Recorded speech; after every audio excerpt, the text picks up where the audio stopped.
What is a pretend pro? Probably get asked, how would you describe yourself? How do you like to spend your free time? What are your hobbies? You probably respond something like, oh, I really like to ride my bike. To which people often reply, oh, like Peloton? Which is a very disappointing response to hear. How you really want to respond though is, I'm a pretend pro. We fall asleep dreaming about our CTL. We eat pasta or rice or potatoes every single night to make sure that our glycogen levels are sufficient. We don't walk particularly fast to anywhere that we're going because our legs exist for the sole purpose of putting power into the pedals.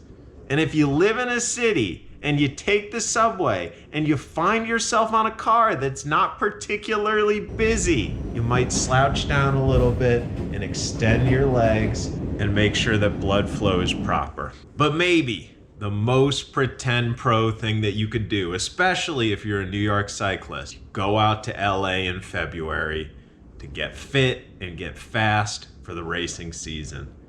I just came back from mine. 9 straight days of riding, 460 miles, 27 hours in the saddle. My CTL went from 71 to 89. I keep a couple things in mind. I have specific training goals. One, I'm looking to up mileage. I've been doing about 8 to 10 hours a week on the bike for the last few months, pretty much just zone 2, zone 3, some intensity with Zwift races and outdoor group rides here and there. I'm looking to get more miles in the legs, and I'm looking to add in a little bit of intensity as well.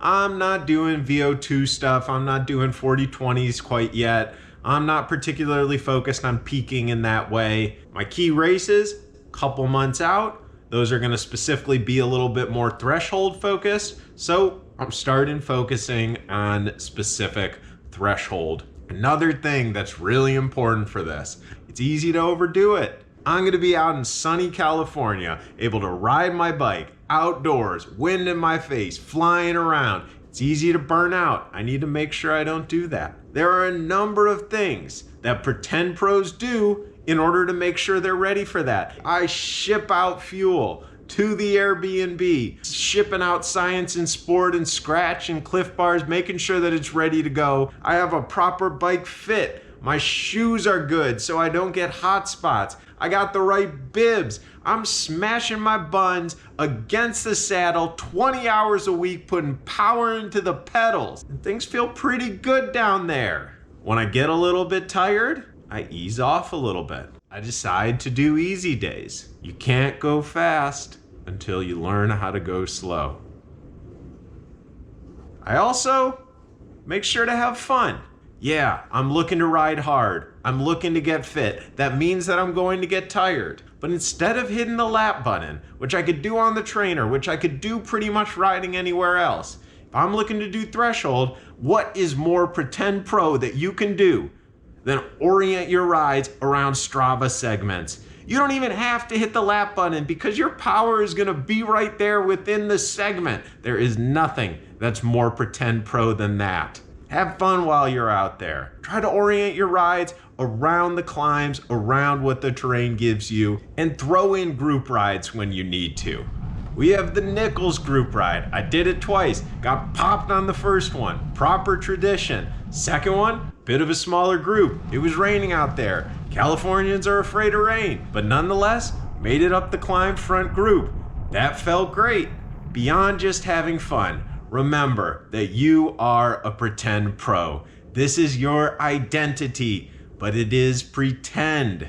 You are out there taking off work with kind of the express purpose to train and get fit and get fast. But it's important to remember that you are not a pro. My uncle lives in LA. I had a couple of friends who were visiting. It was great spending time with friends, spending time with family, focusing on things outside of the bike, not taking what I'm doing in the saddle all that seriously. And this was an awesome trip. Did it this year, I did it last year. There's a great chance that I'm gonna do the exact same again next year. I have training in the legs. I'm ready to go for the upcoming racing season. And most importantly, It's good for the soul. It's fun. I'm taking time off.